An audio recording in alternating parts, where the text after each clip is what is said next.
자, 다음은 경영권 분쟁에 대한 대응 방안에 대해서 한번 이야기해 보도록 하겠습니다. 요즘 연말 되고 내년 3월 주총이 다가오면서 경영권 분쟁에 대한 이슈가 많아지고 있고요. 주주들이 회사를 상대로 소송 걸고 그리고 경영권, 소수 주주권 행사하는 경우가 많아서 이 부분에 대해서 한번 이야기해 볼까 합니다. 경영권 분쟁의 일반적인 패턴은 이렇습니다. 주가 하락 등등으로 주주들의 불만이 누적되게 되면 주주들은 회사를 항의하게 되고 주주연대를 만들어서 미팅을 요청하고 주주명부 열람을 해달라고 회사로 신청을 하게 됩니다. 그러면 이제 회사는 보통 안 해주거든요. 그러고 나면 뭐 5% 보고를 할 수도 있고요. 그리고 막 5% 보고가 돼 있다면 단순 투자에서 경영 참가로 바꾸는 경우도 있을 수가 있습니다. 그러면 이제 회사에서는 약간 위기감을 느끼고 주주 환원샷도 발표하고 IR도 시작하고 자사주도 사고 이렇게 하는데 보통 그게 근본적인 해결책이 안 되기 때문에 지분 싸움이 시작되고요. 그러고 나면 이제 또 누가 지분을 더 많이 가지냐라는 문제가 생기기 때문에 때로는 이제 자사주를 매수해서 그 자사주를 활용하는 방법도 생기게 됩니다. 그리고 공격하는 쪽에서는 소송을 걸게 되고요. 그러면 또 서로 이제 지분 많이 확보하려고 싸우게 되고 주주총회 열어서 서로가 원하는 바를 얻으려고 하는 이런 절차를 거치게 되는데 우선 첫 번째 단계 소수주주권 행사에 대해서 생각을 해보면요. 다음 페이지 보시게 되면 소수주주권은 어떤 게 있고 그 조건은 어떻다 나와 있습니다. 주주 제한권 같은 경우에는 3%를 가지고 있거나 아니면 1% 이상을 6개월 동안 가지고 있으면 되고요. 가장 민감해하는 회계장부 연락권 같은 경우에도 3% 가지고 있거나 6개월 동안 0.1% 가지고 있거나 하면 신청을 할 수는 있습니다. 근데 이런 것들은 이제 기본적인 조건이 있고 다음 페이지 보시게 되면 문제가 뭐냐면 주주명부하고 주총 의사록은 한 주만 있어도 열람이 가능합니다. 상법 396조를 보게 되면 회사는 정관, 주총 의사록을 본점과 지점에 비치를 해야 된다. 그리고 주주와 회사 채권자는 영업시간 내에는 언제든 열람할 수 있다. 라고 되어 있기 때문에 한 주만 있어도 가능하거든요. 그러면 이제 문제가 뭐냐. 다음 페이지 보시게 되면 주주 명부 열람에 대해서 만약에 주주가 소송을 걸게 되면 경영권 분쟁 소송을 공시를 하게 됩니다. 경영권 분쟁에 해당하는 항목은 임원의 선임, 해임, 직무 집행 관련된 것 그런 것들인데 문제는 이제 주주 명부 열람했다는 거는 경영권 분쟁이 시작됐다라고 거래소에서 보는 겁니다. 그러다 보니까 주주 명부 열람이 큰 이슈는 아닌데 경영권 분쟁 공시를 해야 되는 그런 문제가 생기고요. 그러다 보니 공시를 하고 나면 아 누가 공시를 했다 나오게 되고 뉴스도 나오고 하니까 자신들의 존재감이 부각되니 이런 주주명부 열람부터 시작하는 경우가 많습니다. 그래서 이제 저희가 생각하기에는 어떻게 해야 되냐. 회사의 방향성 설정이 되게 중요하다고 생각을 하고요. 처음에 이제 주주들이 회사로 서한을 보내는 경우가 많기 때문에 그때 어떻게 대할 건지 어디까지 감내하고 어디서부터 자를 건지에 대해서 회사의 방향성을 설정하는 게 제일 중요하다고 생각을 하고요. 회사에서는 할 수 있는 모든 방안을 진행해야 되기 때문에 최대한 많은 자료 수집이 필요하고 그리고 상대방의 약점을 파악하고 공략하는 게 필요하다. 그래서 저희가 레디 파트너스에서는 이런 업무를 담당하고 있습니다. 예, 이번에는 이제, 경영권 문제. 이제 연말이고, 뭐, 내일 모레 이틀밖에 안 남았죠. 이제 또 1월 달부터 시작하면은, 이제, 윈터 이즈 커밍, 감사 보고서 시즌이고, 거기다 이제 현재 뭐, 국장도 안 좋죠. 상황에, 이제 주식시장 상황도 안 좋은 상황에서, 뭐, 정상적인 회사도 갑작스럽게 뭐, 의견이 안 나올 수도 있는 거고.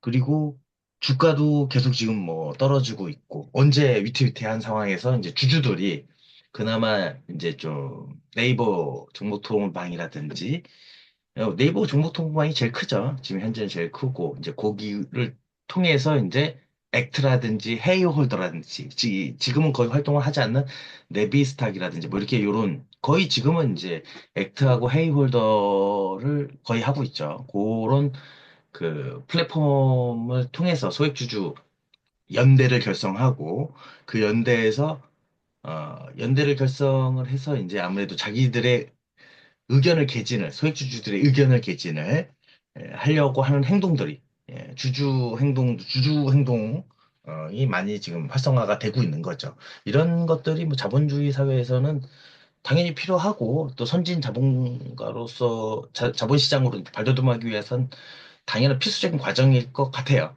제가 봤을 때도. 근데 이제 그거는 아름다운 이제 교과서 같은 내용이고 실제 실제 나의 회사, 실제 내가 재직하고 있는 회사에서는 귀찮을 뿐이죠. 아니, 열심히 잘 하고 있는데 왜 자꾸 얘들 감나라 배나라 하지? 얼마 들고 있지도 않은데 뭐 이렇게 이제 받아들일 수도 있는 거라서 그래도 담당자 입장에서 또는 이제 CFO 입장에서 이제 바라보게 되면 그래도 이제 내 몸을 담고 있고 나의 회사가 이런 분쟁의 소용돌이 속에 파국에 치닫지 않게끔 잘 대응하는 게 필요하다라고 생각을 하고요. 이런 걸 준비하신 것 같고 경영권 분쟁의 일반 패턴은 우선 시작이 거의 대부분은 물론 이제 DI 동일처럼 뭐 그렇지 않은 것도 있긴 한데 거의 대부분은 주가 하락입니다. 주가 폭락이고 또 주주들의 궁극적인 목표도 주가 부양인 거고요. 그거는 최대 주주도 마찬가지일 거예요. 근데 그 과정에서 소액 주주들이 뭉칠 수 있는 어, 동기 요인이 최대 주주의 뭐 실책 그리고 그 자금 불투명성 그리고 불균등 정보의 비대칭성들을 들어서 소액 주주들이 뭉치면서 저놈이 잘못하고 있는 거다. 그러니까 뭐 그렇게 몰아가는 거죠. 그러면 어, 이제 회사에 내용 증명도 보내고, 내용 증명, 당연히 CR도 안 먹히죠. 내용 증명은 100번 보내봤자 다 쌩까고 그럽니다. 물론 이제 경각심을 하죠. 그래서 조금 괜찮은 회사들 같은 경우는 내용 증명이나 이런 걸 오면 그냥 뭐 주주 간담회. 보통 기본적으로 회사에서 주주 간담회나 이런 거, IR은 대부분 기관 투자자 대상으로 하는 거죠. 증권사라든지 아니면은 이제 투자사들을 대상으로 하는 건데, 뭐, 10번 그거 할 때 그냥 한 번 정도 소액주주들 탐방도 한 번 받아주고, 뭐, 이렇게 진행을 하자라고 할 수도 있는 거고. 아까 뒤에서 이제, 아까 우리 홍채님께서 말씀하신 것처럼, 이제 어디까지 할 건지를 먼저 결정하는 게, 어디까지 받아들여야 하고, 어디까지 감당할지 이게 좀 필요하긴 한데, 제가 봤을 때도 이제 뭐, 그게 가장 핵심인 거죠. 패턴은 그렇게 돌아오고, 뭐좀 공부를 하시거나 그 변호사가 있으면 실질 주주 명부를 끊어서, 실질 주주를 끊어서 이제 소송 준비를 하는 거죠. 실질주만 인출해도 바로 바로 그 회사에 팩스나 메일로 날아갑니다. 바로 팩스에 날아가기 때문에 이제 회사 준비를 할 수 있는 거죠. 준비를 할 수 있는 거라서 그런 부분들을 미리 사전에 좀 준비를 하고, 이런 게 왔다라고 하면 좀 공부를 좀 미리 하시는 게, 그러면 주주들이 할 수 있는 것과 방어할 수 있는 방법은 여러 가지가 있는 거죠. 요, 요 내용 중에서 이제 소수주주권, 정확히는 이제 소수주주권, 이게 원래 이제 소수주주권과 단독주주권이 있는 거예요. 단독주주권. 이제 보통 대부분 여기 보면은 상장기업 특례라고 해서 1%, 1.5%, 뭐 0.5% 요거는 이제 지분이 있고 지분이 없는 것들 아까 전에 여기서 얘기가 나왔던 그 주주명부 열람이라든지 주총 의사록 열람이라든지 이런 거는 단독 주주권이라고 해서 한 주만 갖고 있어도 할 수 있는 거니까. 근데 가장 중요한 거는 뭐 시작은 주주명부 열람부터 해서 주주명부 열람을 하면 그럼 주주명부를 봐서 뭐 할 거예요? 거기서 나 말고 주식을 많이 갖고 있는 다른 사람들의 주소를 알고 싶은 거죠. 그리고 그 사람들이 누구인지, 얼마나 갖고 있는지를 알아서 그 사람들은 찾아가서 뭐 찾아가든 뭐 연락을 하든 전화번호는 안 써 있습니다. 메일 주소는 돼 있는 경우도 있고 없는 경우도 있습니다. 근데 컨택을 해서 의결권을 이제 수권을 이제 행사해 달라고 요청하기 위해서 그런 목적으로 주주명부 열람을 하는 거죠. 그렇기 때문에 거래소에서도 주주명부 열람의 내용 증명을 가지고는 이런 거는 뭐 그냥 내용 증명이나 이런 거 갖고는 안 되고요. 법원의 소장 첫 번째 내용 증명을 보내고 한 두 번 정도 보내도 답변이 없으면 14일의 회신이 없으면 이제 법원에다가 주주명부 열람 소송, 요 6개월간의 그 내가 1%, 뭐 주주명부 열람은 내가 한 주라도 갖고 있으면 되는 거라서 그 실제 주주명부 끊어가지고 접수하면은 뭐 소장이 날아가니까 그러면은 회사 입장에서는 소를 접수 받는 즉시 접수를 확인하는 즉시 이제 공시를 내야 되는 거라서 그리고 그걸 접수했다고 해서 무조건 주주명부를 뭐 줘야 된다. 주긴 주죠. 언젠가는 주겠죠. 법원의 판결을 받은 다음에 주든가 아니면 뭐 좀 얘기를 협의를 좀 해보고 나서 주든가. 주긴 줘야 됩니다.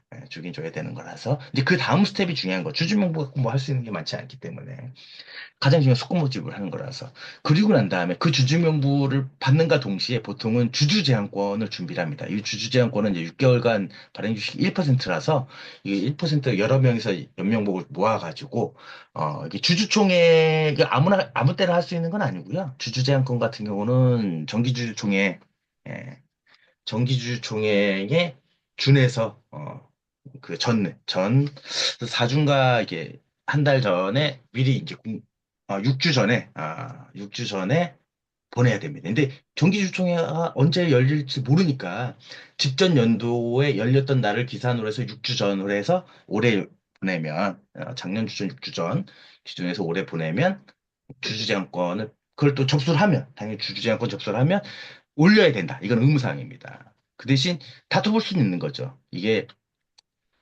6주 전이 맞냐? 그리고 이 사람들이 1%가 6개월간 보유하고 있는 게 맞냐? 뭐 이런 것들을 좀 다퉈볼 수 있는 거고. 그리고 나서 이제 주총 가서 이제 뭐 싸우든가 아니면 합의를 하든가 뭐 쇼부를 볼 수 있는 거죠. 가장 좋은 거는 안 싸우는 게 가장 제일 좋은 거죠. 뭐 어쨌든. 그리고 이제 보통은 주주장권도 놓고 그다음 회계장부 열람권 요 두 개가 제일 핵심이에요. 주주장권하고 회계장부 열람권. 감사 뭐 여기 이사 감사 해임 청구 이건 쉽지 않아요.